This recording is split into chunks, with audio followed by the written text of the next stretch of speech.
Okay, why don't we get started? Welcome to the Rough Cut seminar series for the Institute on Ecosystems here at MSU. We have a whole series, a full slate now for the rest of the semester. And I'm Bruce Maxwell. I'm the director, and today we have Lance McNew with us from the Animal Range Department, assistant professor of wildlife habitat ecology. And he and his students conduct applied research in wildlife ecology with a focus on space use and demography in working landscapes. So, working in space. That is accurate, but I did write it. During the past 15 years, he has worked to quantify the effects of rangeland and livestock management and grassland-associated birds in a variety of prairie ecosystems, mixed grass systems, sage steppe, etc. Those species including prairie-chickens, sharp-tailed grouse, mixed sage grouse, and other songbirds as well. So an ornithologist on top of it.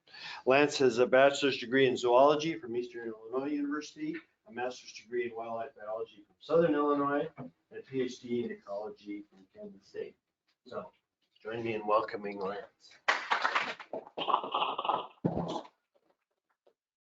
Thanks, Bruce, and a special thanks to the Grasslands Work Group and the Institute on Ecosystems for inviting me to speak today about livestock-mediated wildlife habitat relationships in the Great Plains, which is where we do most of our research in my lab.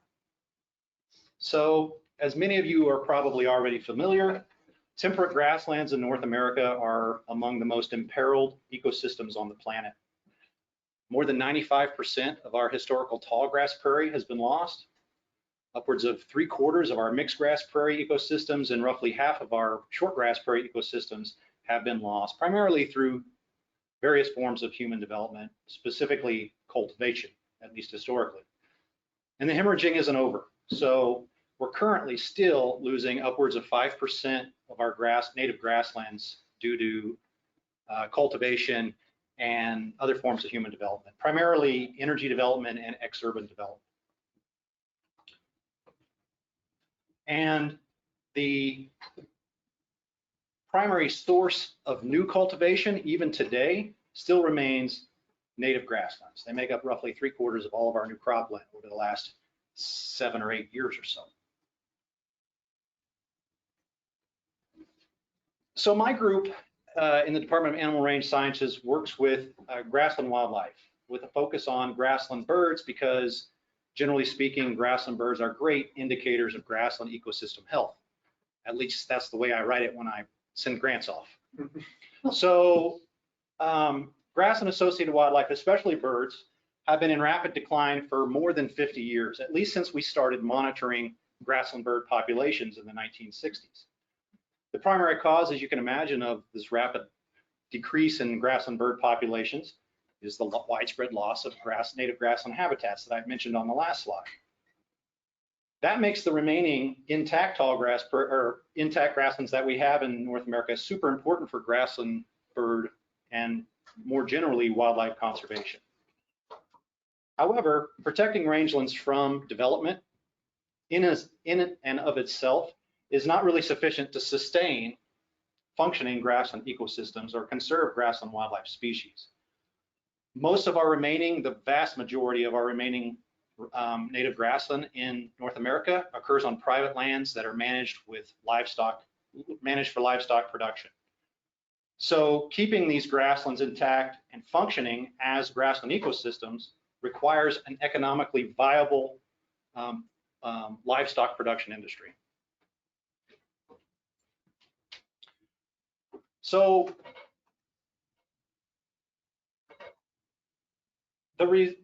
in recent years, because of this importance of private lands, rangelands to grassland wildlife conservation, recent research focus has been on evaluating or understanding the interactions between grazing, livestock grazing, and wildlife ecology, community dynamics, population ecology, and certainly, over the last 10 to 15 years or so, livestock grazing is often cited to explain a whole host of wildlife-related responses, including habitat use, selection, preferences, distribution, occupancy, abundance, demography, population viability, community structure, and dynamics, and a number of other things. So here's just a list of a few papers that I just picked out at random, or maybe non-randomly, since 3 of my publications are up there, to demonstrate this point. The rapid accumulation of information regarding grazing wildlife relationships has undoubtedly benefited our understanding of regional wildlife ecology in rangelands. However, the effects of livestock grazing on even a single species often varies across these studies, making broad applicability of the results of these studies to rangeland management unclear or difficult. So consider, for example, this very charismatic guy, the Grasshopper Sparrow. The Grasshopper Sparrow is has a distribution that pretty much coincides with the Great Plains. It occurs over a variety of different native grassland ecosystem types, and it's also considered an indicator species for almost all of those grassland ecosystems in the Great Plains. It's been studied a lot as a result. So several studies that have been conducted evaluating various responses of grasshopper sparrows have found positive effects of livestock grazing on this species' biological responses. So abundance, local abundances, or nest survival, or a number of other responses. However, a couple of studies on the same species looking at some of the same responses have found no effect of livestock grazing on grasshopper sparrows in mixed grass prairie habitats. And yet other studies occurring in mixed grass prairies, very close to those other studies that I just had up, at least in space, have found some mixed bag of relationships between livestock grazing and the abundance and demography of grasshopper sparrows. So what is a conservation-minded rancher to do when he sees all of this conflicting information about the effects of livestock grazing on even a single species? So clearly, rangeland management recommendations to benefit even grasshopper sparrows from these studies are inconsistent at best.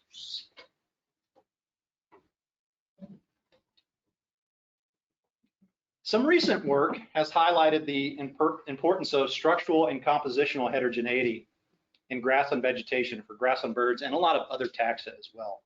So livestock grazing management designed to create or restore habitat heterogeneity, so patch level variation in the composition and structure of herbaceous vegetation, through a variety of heterogeneity focused rangeland management practices. One that has often been promoted in tallgrass systems is something called patch burn grazing, which I'll talk more about in a minute. Has been successfully applied to tallgrass prairie habitats for sure, and in many cases has had positive effects on grassland birds and a host of other wildlife species as well, I might add. So modern rangeland management is very good at homogenizing grassland vegetation. Rangeland managers are excellent at this. And from a contemporary standpoint, the way that rangelands are managed are to remove roughly half of the vegetation consistently across space and time, not to overgraze a particular area.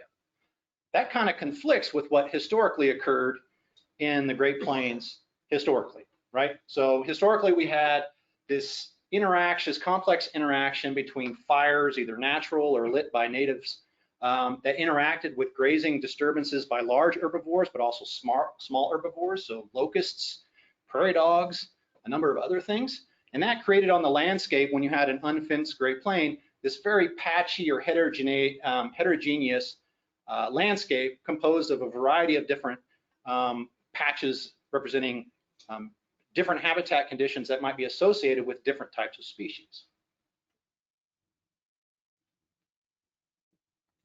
I'm having trouble advancing this thing. Okay, so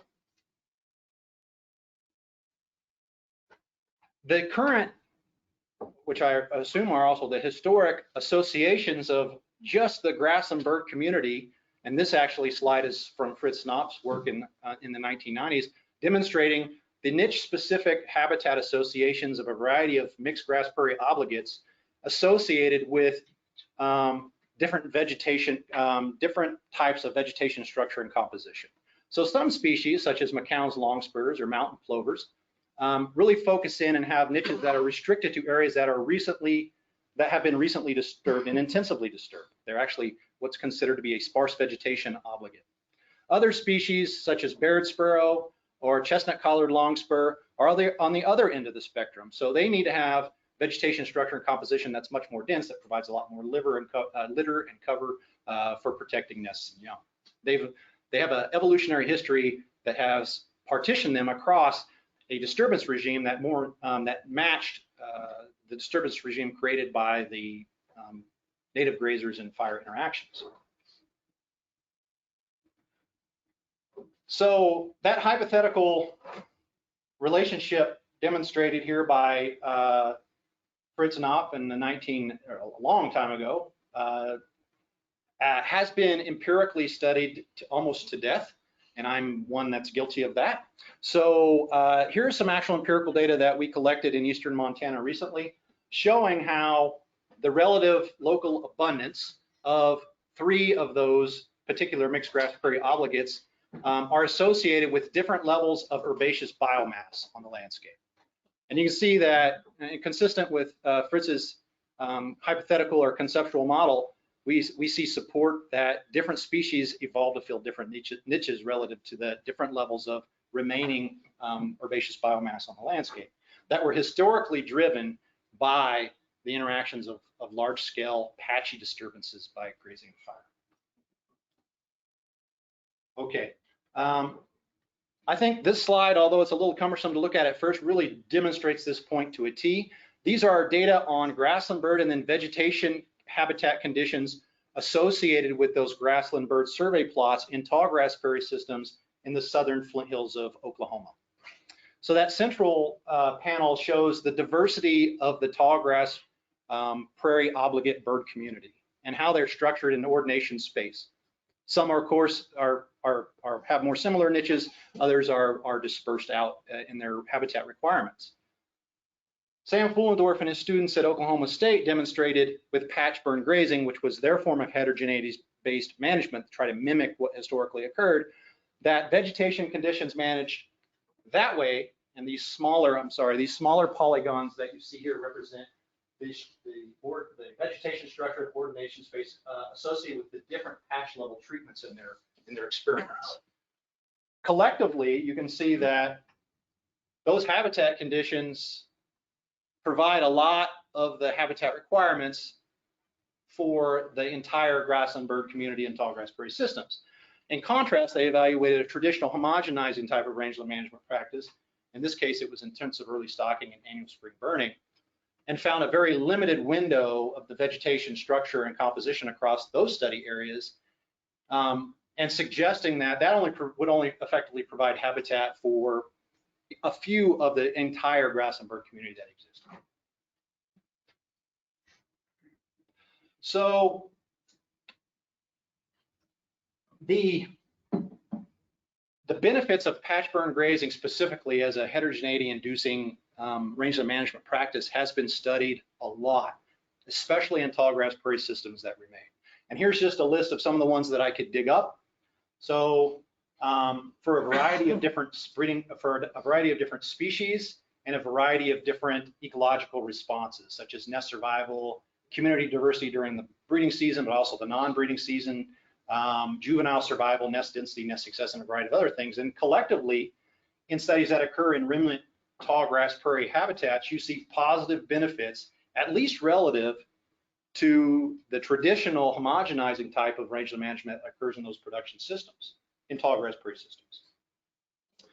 However, recently, folks have started expanding this patch burn grazing idea to more arid or semi-arid portions of the Great Plains. So here's some interesting work by David Augustine and Justin Durner that shows that actually in those areas, using some of the same species and some of the same wildlife responses, they're not seeing similar benefits that other researchers were seeing in the tallgrass prairie reaches. So one thing interesting that came out of this work was that they found that there was no direct relationship to the rangeland management system, patchburn grazing or traditional. However, what they did see is that in the semi-arid systems, you have much more variation in precipitation across space and time, and that seemed to be driving the relative influences of patchburn grazing on a species-specific level. So I wanted to talk a little bit about my own research for a little bit, but before I do, a quick show of hands, how many of you are familiar with patchburn grazing? How many are not? All right, so I'll take a minute and just describe what patchburn grazing is before I move on to some of the wildlife responses that we evaluated.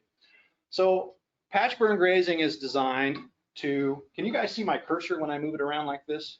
Okay, good.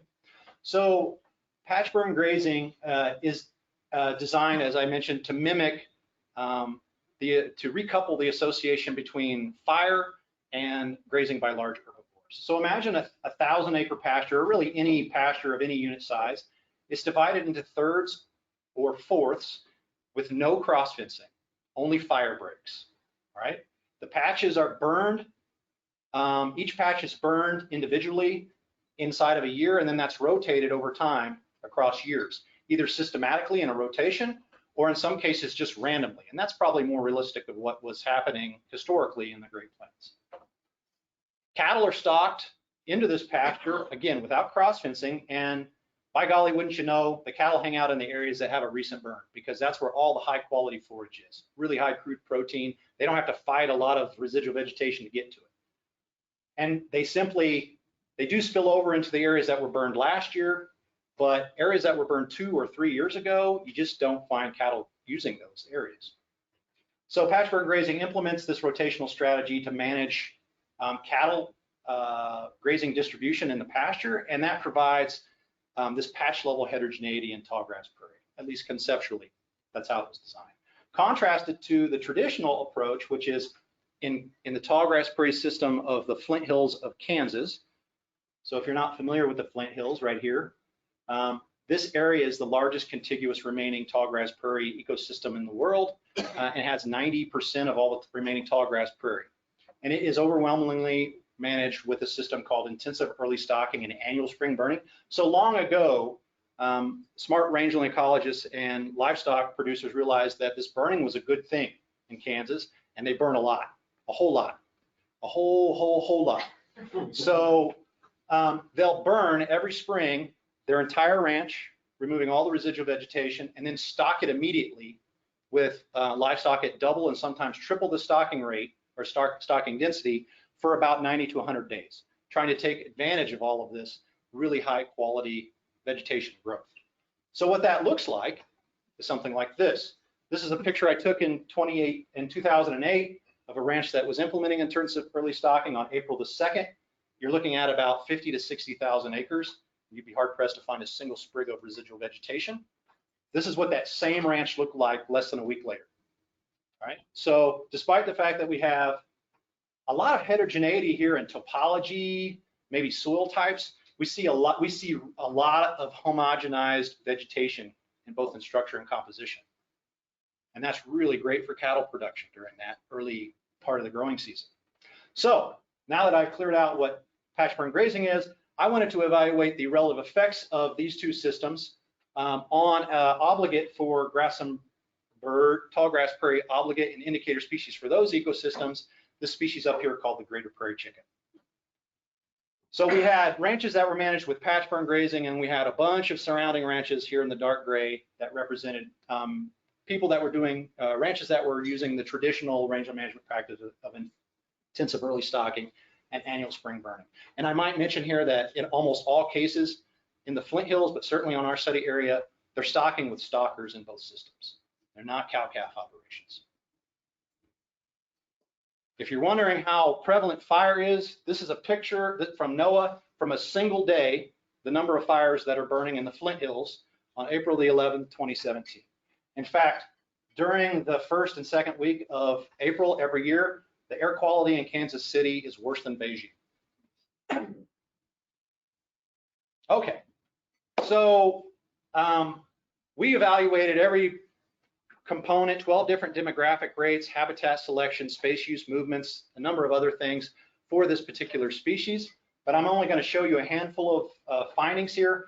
One of the key demographic rates driving variability in prairie grouse populations is nest survival, and overwhelmingly, study after study has demonstrated that nest survival for greater prairie chickens is driven by this metric called VOR.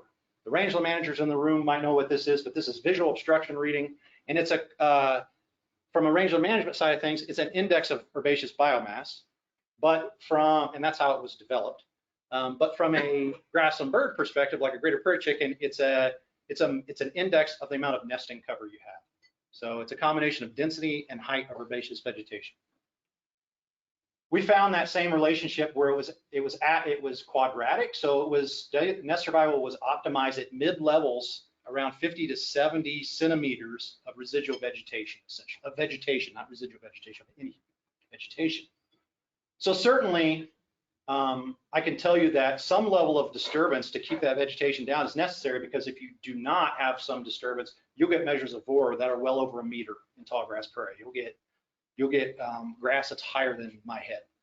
So we went out to each of these treatments and we measured VOR specifically because it explained almost all the variability in daily nest survival for this species in each of these different types of treatments. And please excuse my crude presentation here, but as you can imagine, this year's burn, we're in the neighborhood of 1 to 2 VOR. So that'd be about 10 to 20 centimeters.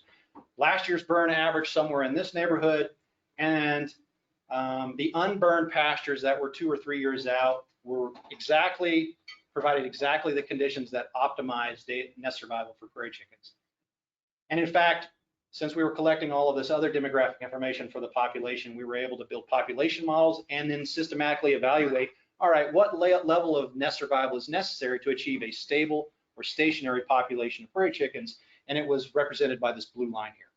So you can only achieve in our study system, you can only achieve a viable population of prairie chickens if you have these patches on the landscape that are 2 or 3 years out from a burn.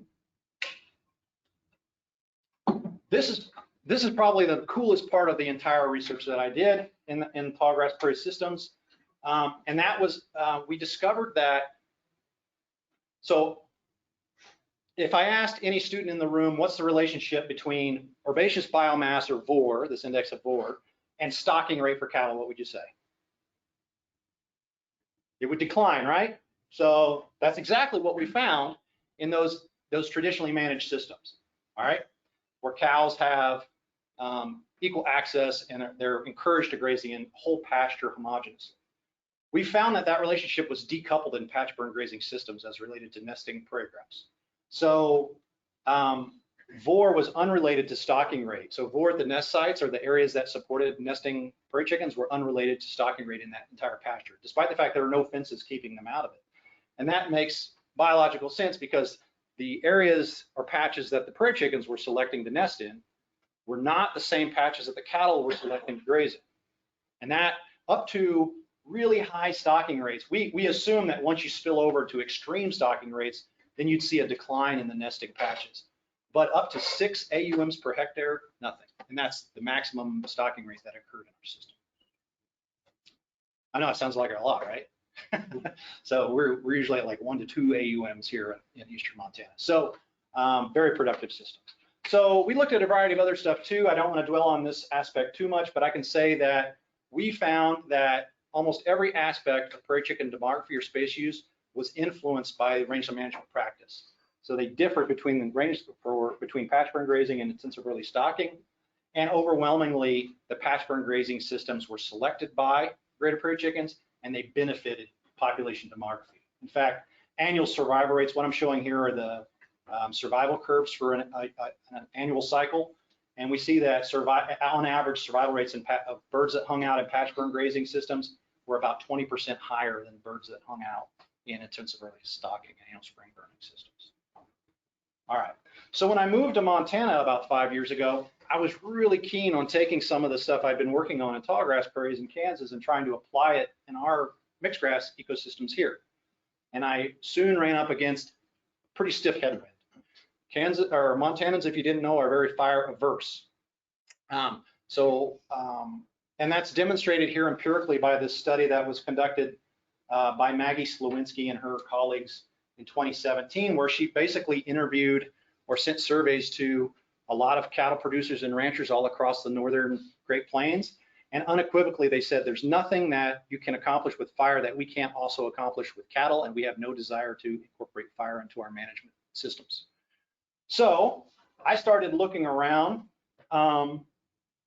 for a system that might conceptually provide this patch level heterogeneity on the landscape without the use of fire. And one I came across is this system called rest rotation grazing with deferment.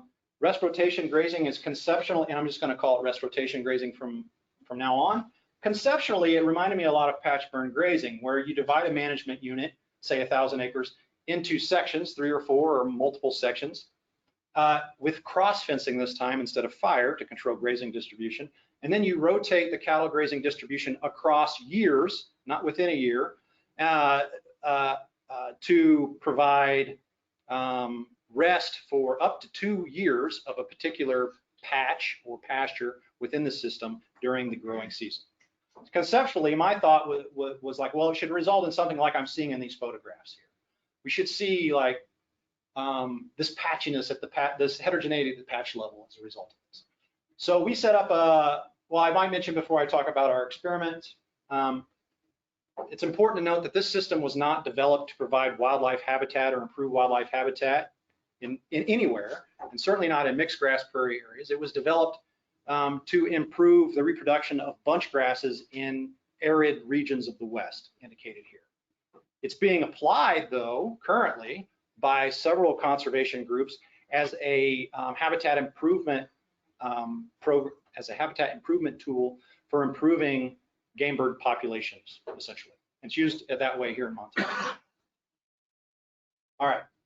So we picked out several grassland obligate species in northern mixed grass prairies. We were interested in looking at ecosystem responses, at least grassland wildlife community responses, relative to the implementation of 3 different types of grazing management practices. So we looked at sharp-tailed grouse here. These are, they look a lot like that greater prairie chicken. They're actually a congener. They're in the same genus as greater prairie chickens. So they kind of fill a similar niche in northern mixed grass prairies. We also looked at our grassland songbird community, and because we expected the effects of livestock grazing management to be indirect, so cattle don't directly kill birds, they mediate their habitat.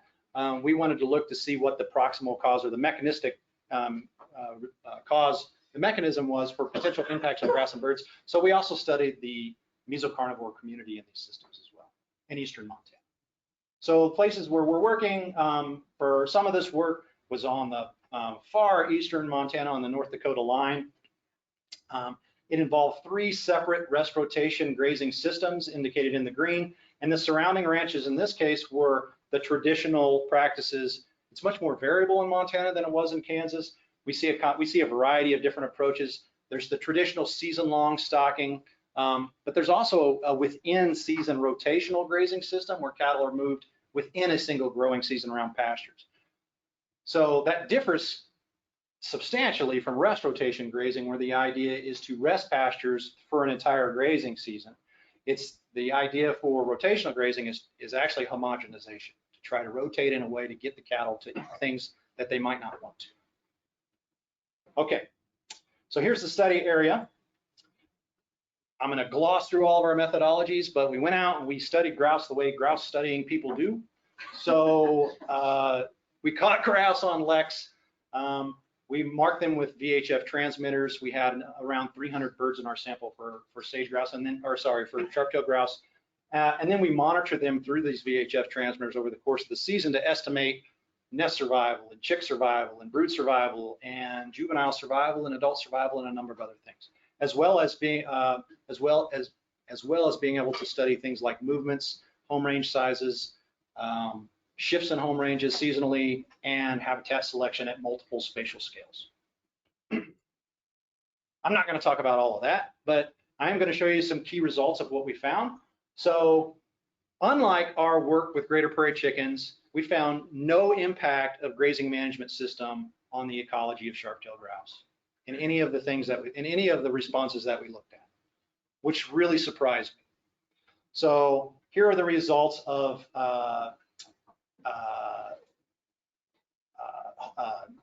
fine scale habitat selection. So here are the covariates. They overlap an effect size of 0, indicating no effect for the 2 grazing systems. Here's estimates of overall nest survival for nests that occurred within each of the 3 types of management treatments.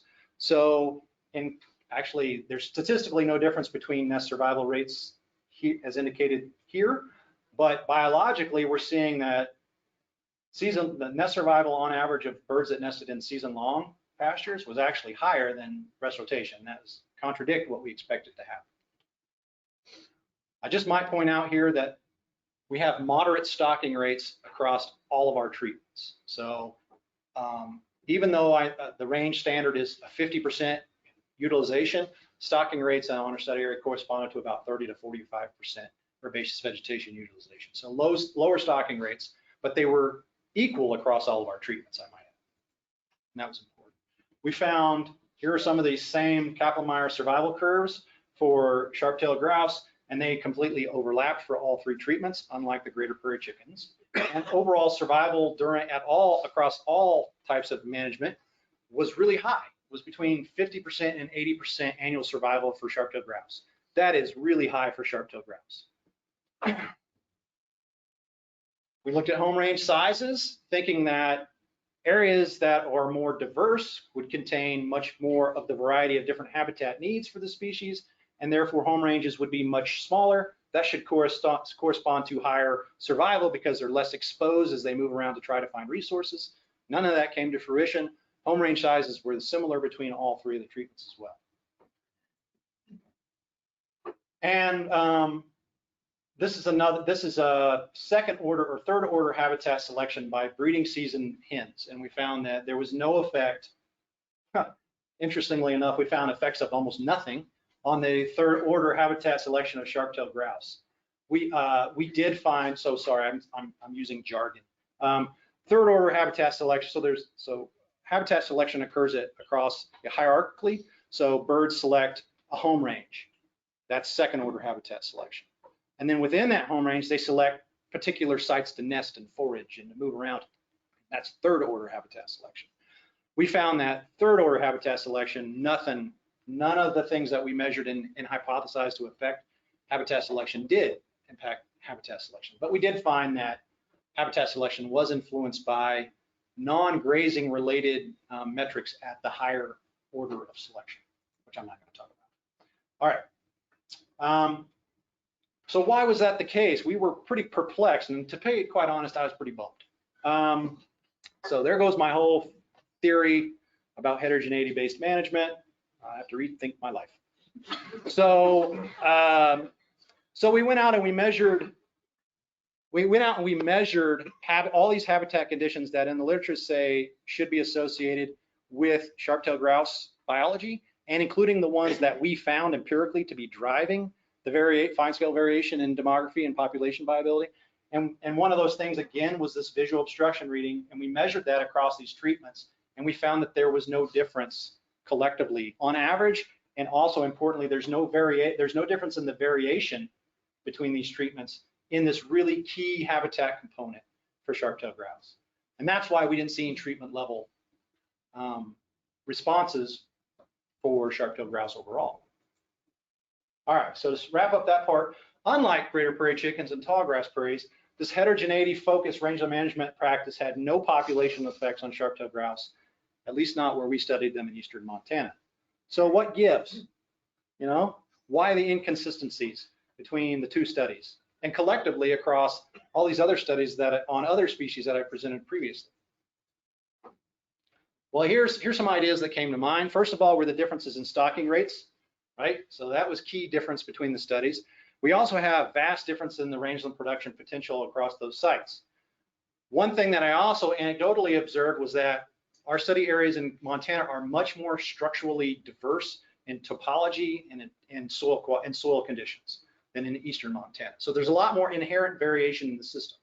In addition, one thing that differed between these two systems that I have no expertise in, which is why I made friends with Julia, and she's a nice person, was the fact that there are completely different economic drivers occurring in these two systems, which resulted in totally different concepts about what the land should be managed for. In eastern Montana, we have cow-calf systems managed by family ranches, thinking about long-term stewardship and passing down these ranches to their children.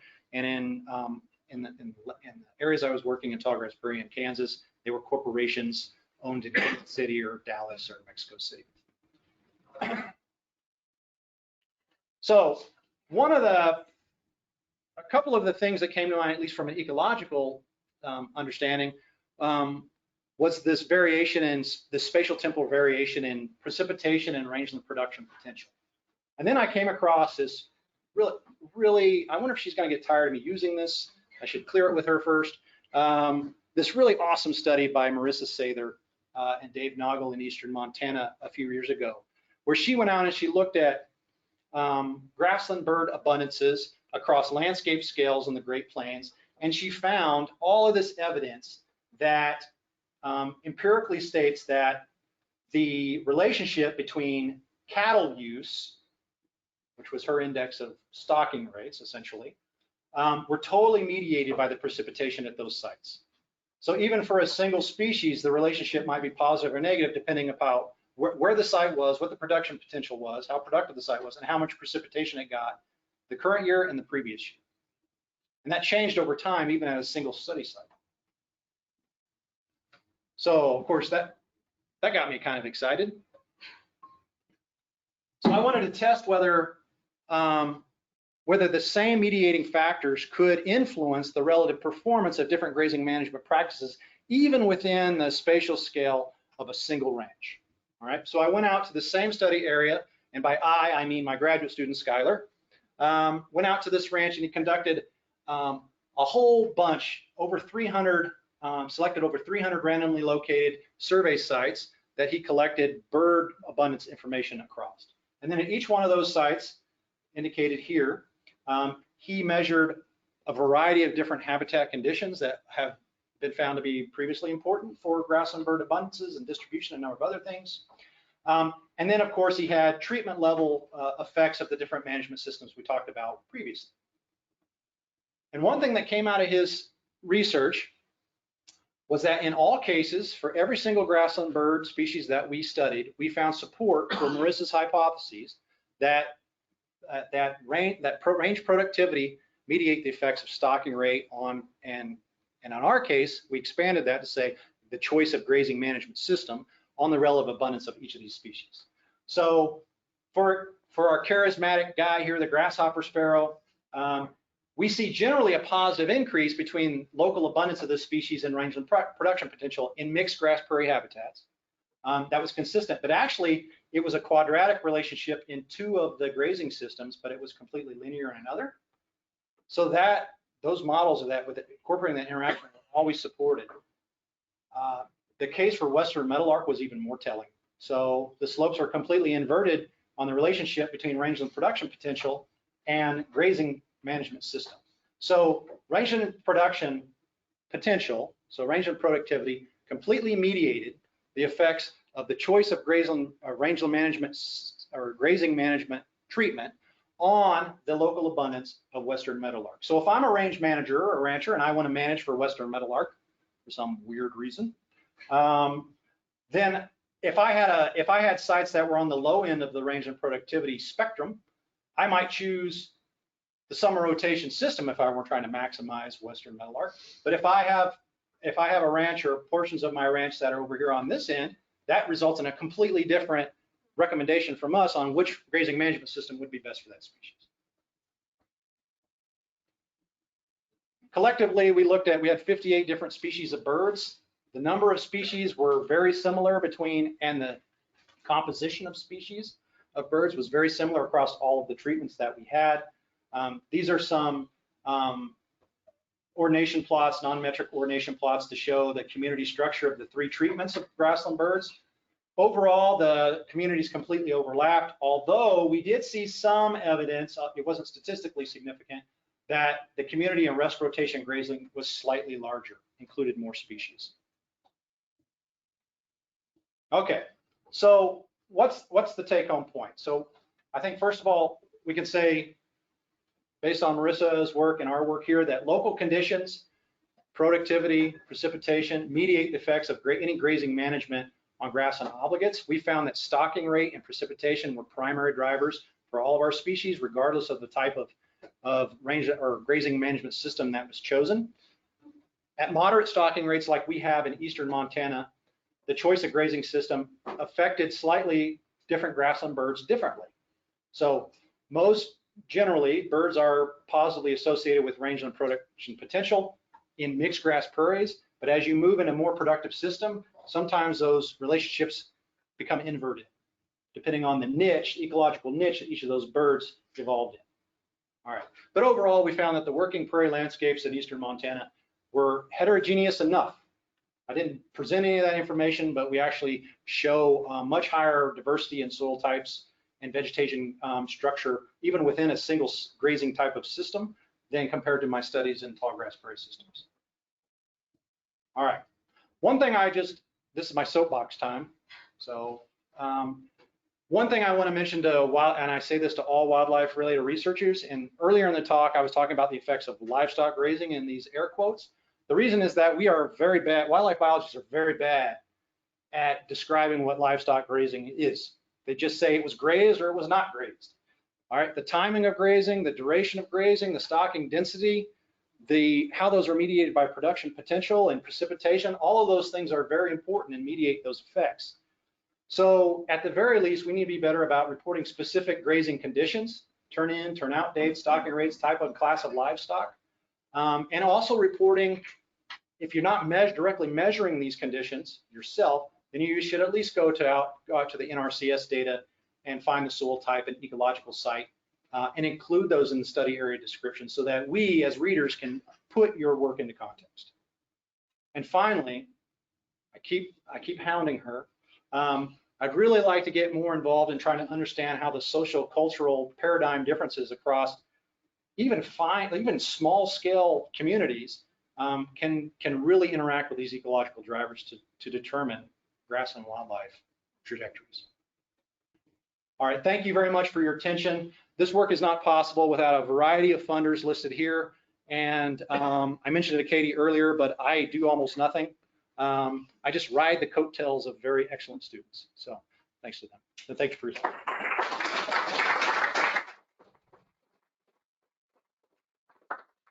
I'd be happy to entertain questions if there's time, Bruce. Yeah. Yes.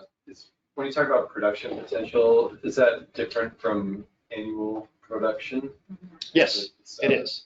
Like So, yeah, so the production potential that we used is based on the benchmarks laid out by the Web Soil Survey based on ecological site description, soil, average precipitation, those types of things. So our production potential is listed like this is a range of different herbaceous production that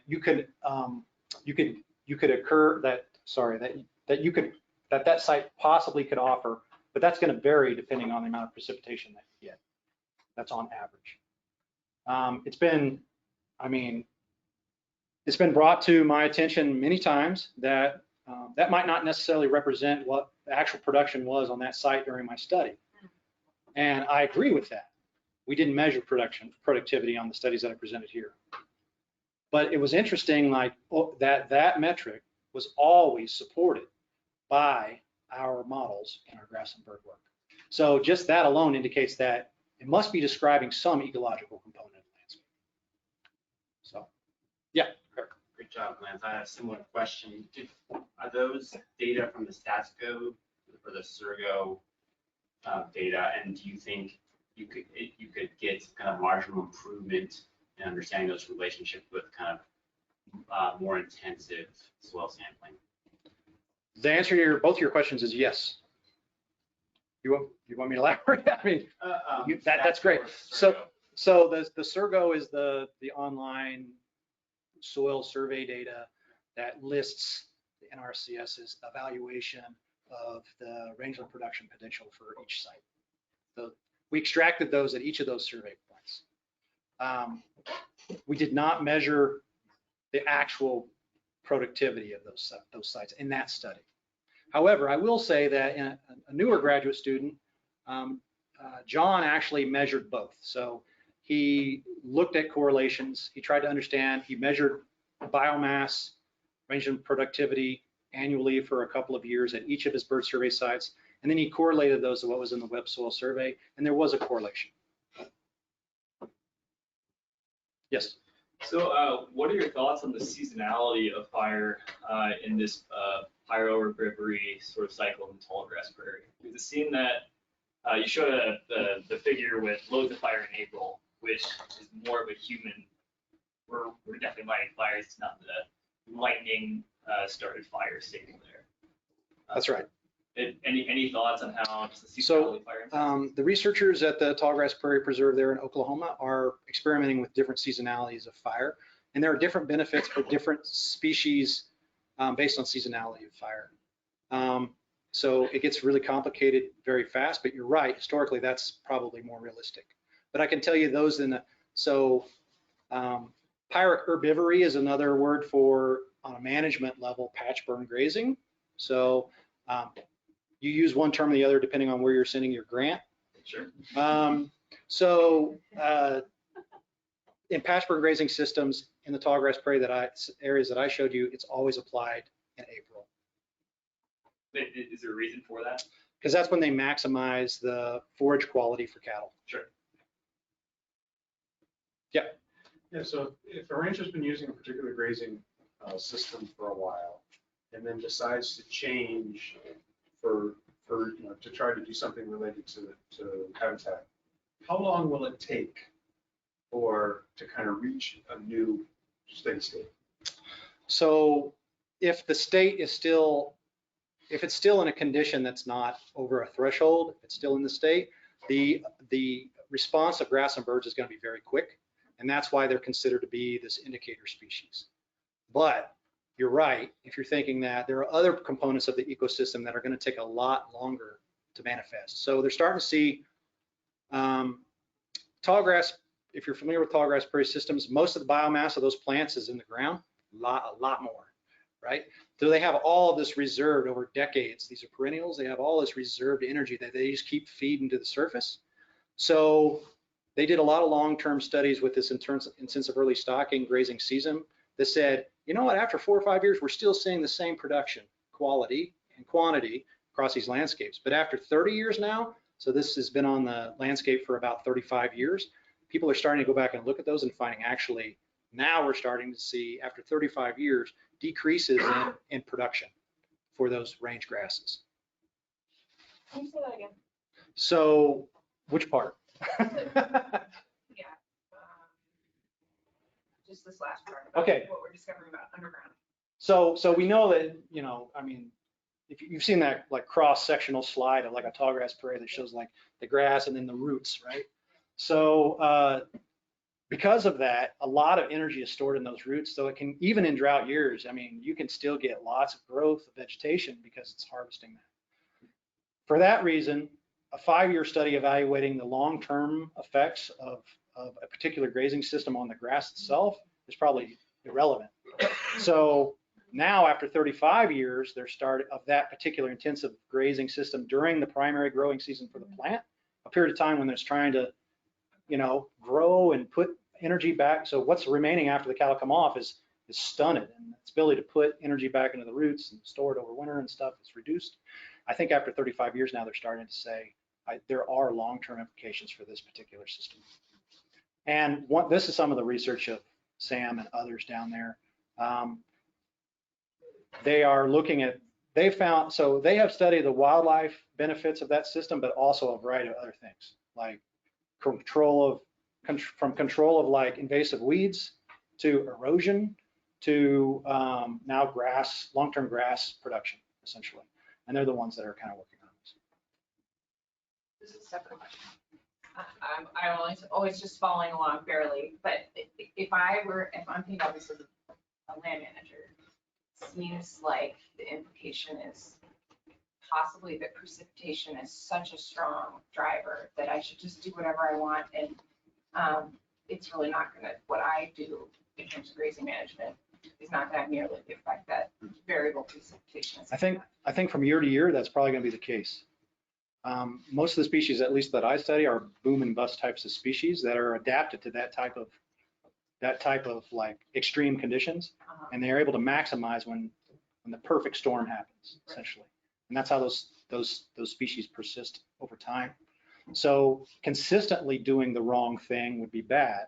Being consistent over time, so like when you do get a really bumper crop, you maintain the same grazing system, that's going to allow those species to persist. If it's, I don't know how climate change is going to impact that cycle, but it could. Yeah. So I think the fact that we found all of this support for the rangeland production potential has management implications to say, overall, again, how well you trust that Surgo data set is up to you. But overall, we found that it was a primary driver of a lot of grass and bird, at least local abundances. And basing your management decisions off of that, like how you're going to stock, might capture some of this spatial variation in the precipitation that might occur over time, on average. Did that make sense? But let me tell you what I hear, which is like, again, from a management standpoint, I should be really careful about those highly productive areas. Well, it depends on the species, right? And it probably matters less in the year. I'm not sure about that. I'd have to think more about that. I mean, those low productive areas can be really important. So those low productive areas can be really important. I can tell you that if I could only offer a rangeland manager, like if he asked me like, what's the one thing I should manage for? And that would be stocking in mixed grass prairie. So he can't control the precipitation. So manage your stocking rates appropriately. Yeah. Were invasives part of the headwind that you experienced? The fear of, oh no, cheap grass. Well, I didn't ask anybody to burn anything, I have to say. All I did was went out and tried to find people who were doing it. Yeah. And I did not find anyone. And the people I asked to direct me to someone who burns were like, are you new? So and I was like, yeah. So yeah, I don't know what the aversion is. I think it has to do with the fact that when they turn on the TV from August to December, they see the west burning and they're afraid of that. I'm just guessing. I don't. Do you guys have a different idea? I think I don't know about the Flint Hills. It seems pretty. Well, I'm talking about Montana. No, but I mean, in terms of the risks that people perceive or require spreading, requires being able to manage, it seems like if that's a pretty serious issue in an arid grassland system, Yeah. you are taking responsibility potentially for others. I know that with people prescribed burning on properties, that is people's biggest fear. They may see potential benefit in terms of managing forest, but they're worried about their neighbors. Yeah. Yeah. And in Kansas, the neighbors would be like, sweet, I don't have to go burn that now. So yeah, various, very varied cultures, fire cultures. I just have one question. Are you gonna try to change, because on your uses for 35 to 45%, so we changed that grazing system to have like mimic more of a like you showed in your first slide for your burn, like a high stock density, short duration type. So Yep. then you could see some changes. Yeah, that's a because great that point. low and moderate, you're not gonna. Exactly. That's exactly why we didn't see any effect. So cattle, if you're not familiar, grazing by livestock is inherently heterogeneous. So they're just like you at the buffet. They're going to areas that are easy, they have high quality food, and they don't like to walk a lot. And so it's their selectivity makes it inherently heterogeneous. The scales that heterogeneity occurs seem to be conducive to the grass and bird communities that we have in eastern Montana currently. These are observational studies at existing ranches, so you can't enforce stocking rates on those. But I'd love to do an experiment like that. We have some research ranches in Montana where we could try to apply that concept to figure that out. And I'm with you. I think that at higher stocking rates, we would start to see an effect of livestock grazing management choices on grass and bird communities. Okay, well, I think before though we give Lance a hand here, I'd like to say that this was co-sponsored by the Grasslands Group, and the Grasslands Group is having a get together tonight at 5 o'clock at the Hot Room. So join if you can. Thanks, Lance.